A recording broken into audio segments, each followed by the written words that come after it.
Hello students, welcome back to .NET programming lecture. Today we will learn procedures and functions. In today's lecture, we'll learn how we can create user-defined procedure and user-defined functions. But before starting our lecture, we should be aware with the concept of procedure and function. What do you mean by procedure? As we have learned in our C programming, we have defined different kinds of user defined functions. They they are having different types: the function with argument, functions without argument, functions with return type, and functions without return type. Okay, so whatever functions we are creating in C programming language using void modifier, they are known as non-return type of function, means they are not returning anything. Whereas if we write any specific kind of return modifier like integer, character, float, then we can say they are returning, they must return something before exiting from the function. Similarly, the functions may have different parameters. The functions may have integer parameter, it may have character parameters, different parameters are there.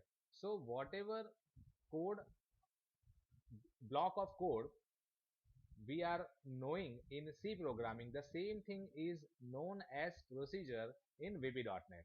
So first of all, what is procedure?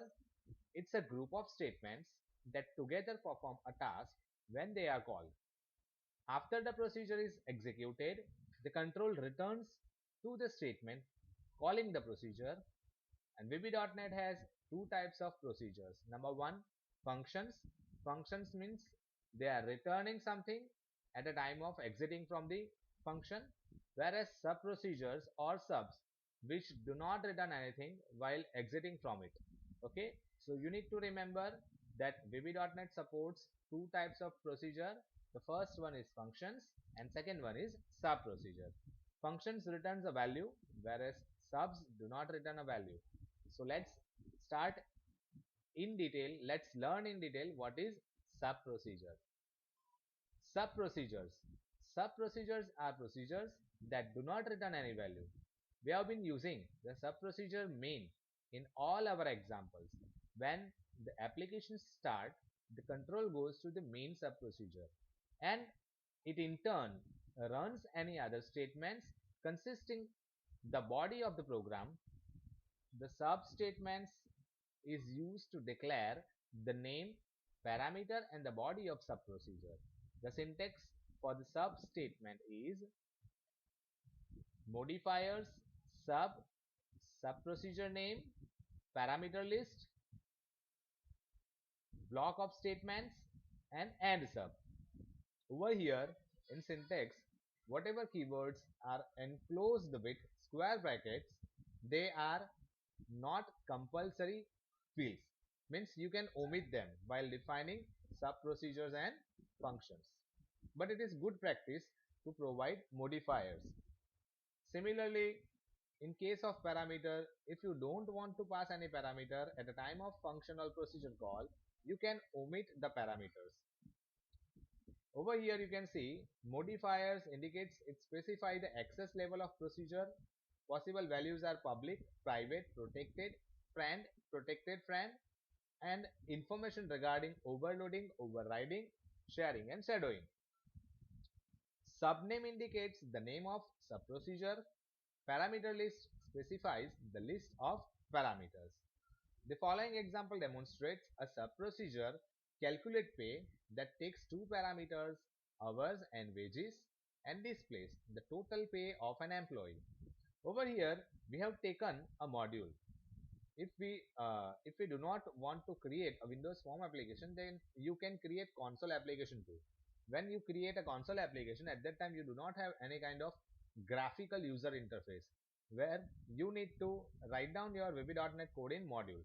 So over here I have taken an example for the console application. So that is why it is a module. The name of my module is MySub. Module MySub, and it ends with end module. This is the keyword. End module indicates that this is the end of existing module. In my MySub module, I have defined two methods. The first one is sub calculate pay, which is user defined procedure, and the sub main, which is our main method from which the execution will get started. So let's understand sub calculate pay. Calculate pay is the name of procedure. Over here in functions or in procedures, you can pass the argument in two ways, either by value or by reference. Over here in this example, I have passed the arguments as value. As you know, in C programming also we can pass the argument in two ways. The first one is by val and second one is by reference. The difference is quite familiar to us. If we pass the parameter by value, then it will create a duplicate copy of variable. If we pass the argument by reference, then it will not create the duplicate copy of variable. Rather, it processes the same variable. The advantage of by val and by ref is that we can directly operate upon the common variable, and as a result we can have the effect of modified, or you can say the processed variable at outside the function also. So this statement indicates the single quote local variable declaration. This statement indicates the comment. As you know, in VB.NET you can write comment using the single quote. This is the variable declaration dim pay as double. As you can see, I have passed two arguments, by val hours as double, comma by val wage as decimal. Okay, dim pay as double, pay is equals to hours into wage. Console.writeLine total pay colon in curly bracket 0 comma pay. Over here in curly bracket 0 indicates that this should be replaced by the value stored in variable p. If we are having multiple variables in this statement, at that time we need to write down the index value of corresponding variable. If the pay is the first argument after the comma, then I have to write down curly bracket 0. If after pay there is another variable, then we need to write down in curly bracket 1. Similarly, we can print multiple variables in a single write line statement. And this is the end sub. This is my user defined sub procedure which returns nothing. It simply processes the data or the arguments passed at a time of function call, at a time of sub procedure call, and process the code block and return back to the main method. Now this is my main method, and from main method I am calling my calculate pay sub procedure. Calculate pay 25 comma 10. So it simply process this sub procedure and display the result 25 into 10 means 250. Similarly, I have called the same procedure 3 times. So I can say by writing this 3 statement, I can execute the same code block with different values as an argument and generate the different results. Okay, so this is what the sub procedure. Moving towards the next concept, that is passing parameters by value in sub procedure. As I told you earlier, we can pass the parameters in sub procedure and function in two ways, either pass by value or pass by reference. So this is the default mechanism for passing parameters to a method. In this mechanism, when a method is called, a new storage location is created for each value parameter. As I told you earlier, if we pass the argument by value, then it will generate a duplicate copy. It will create a new storage location for the duplicate variable. The values of the actual parameters are copied into them. So the changes made to the parameter inside the method have no effect on the argument. In VB.NET, you declare the reference parameter using by val keyword. The following example demonstrates the concept.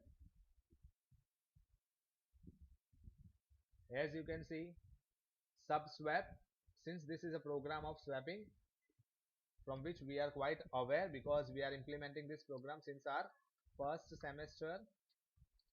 Okay, so as you know, the basic problem with the logic of swapping is that when we swap the arguments, the effect of swapping can be captured only inside the function, or you can say the procedure. We cannot get the effect of swapping outside the procedure. So for that, what we have to do, we have to pass those argument by reference so that we can have the effect of swapping outside the sub procedure or functions too, right? So this is what the example of swapping. I have passed two arguments by value, dim temp as integer, temp x.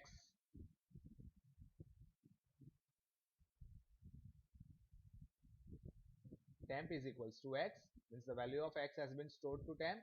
X is equals to y, then put y into x, y is equals to temp, put temp into y, right? So by this way we have swapped x and y with each other. So this is what the logic of our swapping. Now from main, I have declared two variables in my main method, dim a as integer 100, dim b as integer 200. Now I am swapping those two values, but before swapping those values, those variables, I am printing the values of those two variables, which is obviously 100 and 200. Now if I call this swap function, and after that if I call print the value of variable a and b, at that time I won't get the swapping effect outside the sub procedure swap. Now to resolve this issue, what I have to do, I have to call this x and y as reference. If you want to map the effect of swapping using by value, pass by value, then what you have to do, you have to print the value of x and y inside the sub procedure swap, right? But again I told you that it won't affect the variables available in main method, right? Now the next concept is passing parameters by reference in sub procedure. A reference parameter is a reference to a memory location of variable. When you pass parameters by reference, unlike value parameters, a new storage location is not created for these parameters.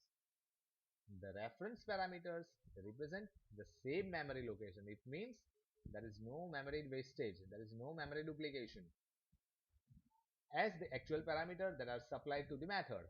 In VB.NET, you declare the reference parameters using the by_ref keyword. The following example demonstrates. Again, I have written the same procedure, but the only difference is that instead of by_val, I have written by_ref. Whatever example we have seen earlier, instead of writing by_val, instead of passing arguments by value, now I am passing the arguments as a reference, right? Rest of the things will be same. Now till now the output will remain same. Till this statement the output will remain same, but after the calling of swap function, the value of a and b will get swapped with each other, because now I have processed the data through pass by reference. So whatever changes takes place, that they takes place on the corresponding memory locations of a and b. That is the advantage of passing argument by reference. Okay, I hope now it is clear what is the meaning of pass by value and pass by reference. Now moving towards the next concept, that is a function. As I told you, function is something similar to our return type of function in C program, right? It must return something. The function statement is used to declare the name, parameter and the body of a function. The syntax for the function name is again modifiers, function keyword, function name, parameter list as return type. We need to always remember while declaring a function, it is necessary to provide the return type. Okay. Again, collection of statements, and AND function indicates the scope of the function. Where modifiers specifies the access level of the function, possibly values are public, private, protected. friend, protected friend, and information regarding overloading, overriding, sharing, and shadowing.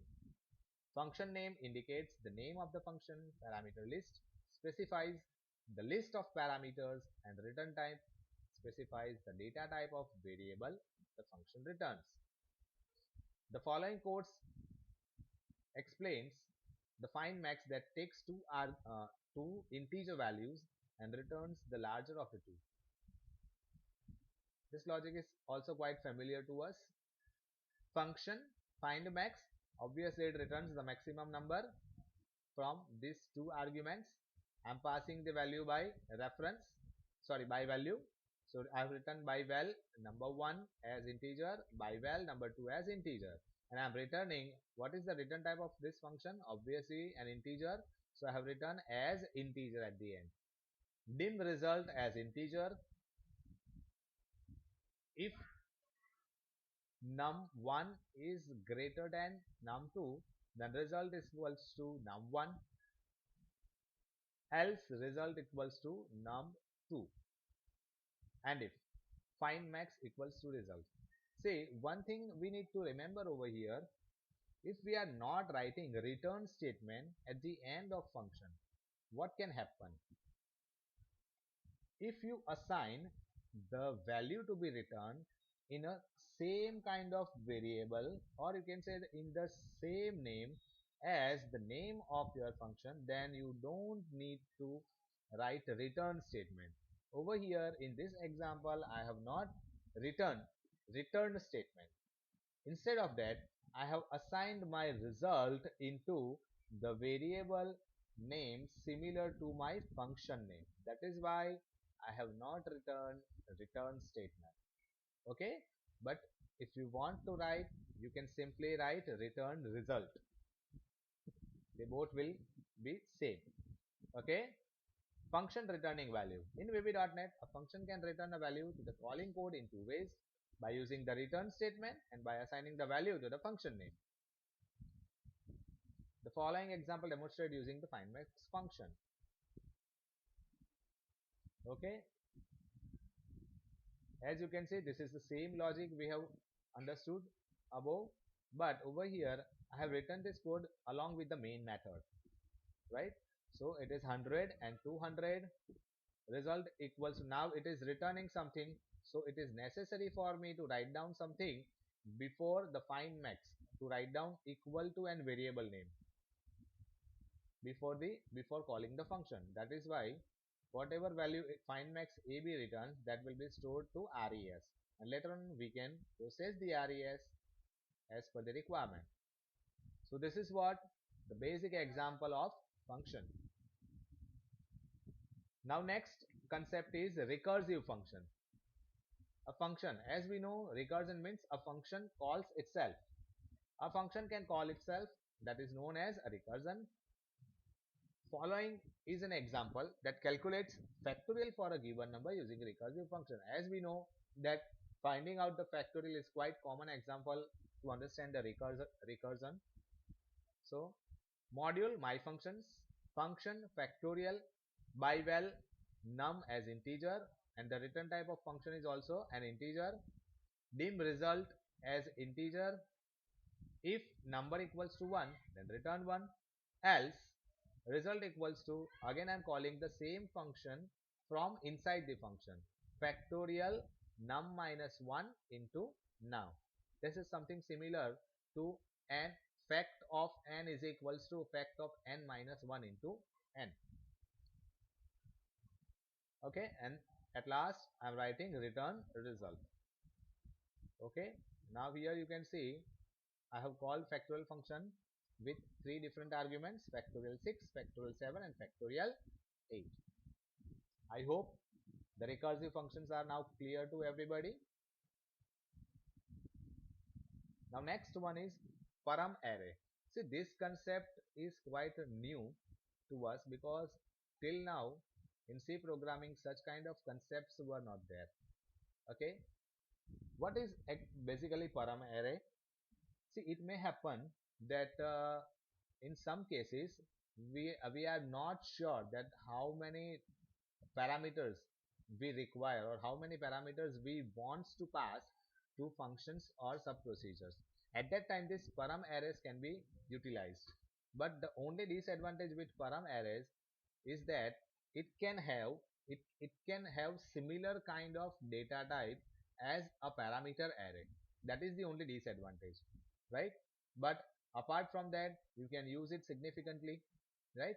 When you in case of multiple selection kind of application, MCQ kind of application, when we are selecting multiple similar type of data, and if we want to process them, at that time we can use it, right?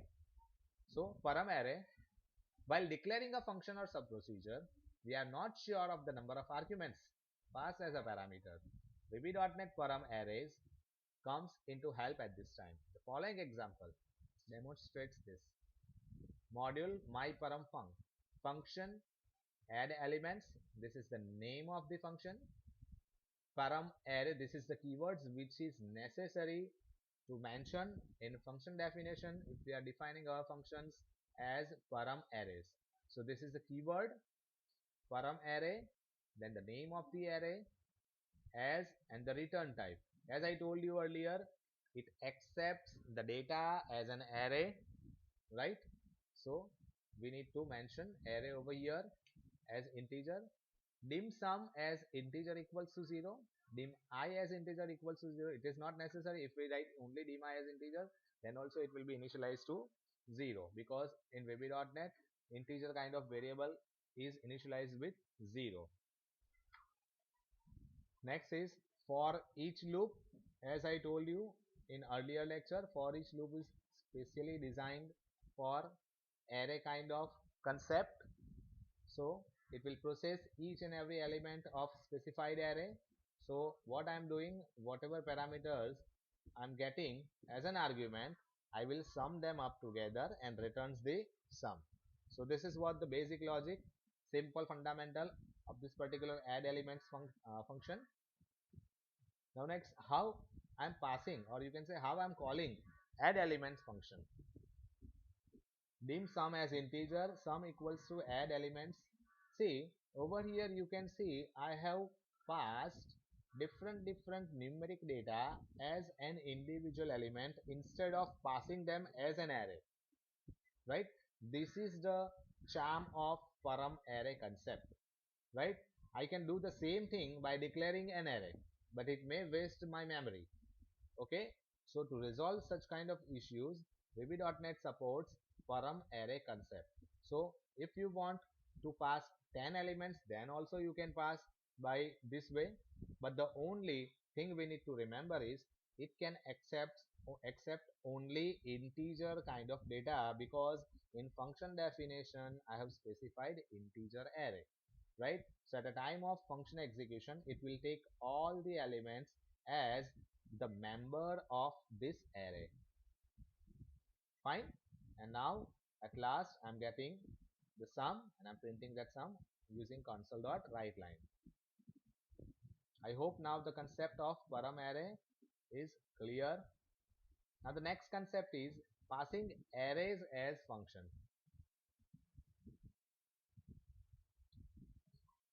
We can pass an array as a function argument in VB.NET. In case of matrix multiplication, matrix addition, matrix summation, we may have passed the two-dimensional arrays into the function in C programming. The same thing we can do over here, right? Module array parameter function get average, byval array as integer, byval size as integer, dim I as integer. This is my array and this is my single value variable.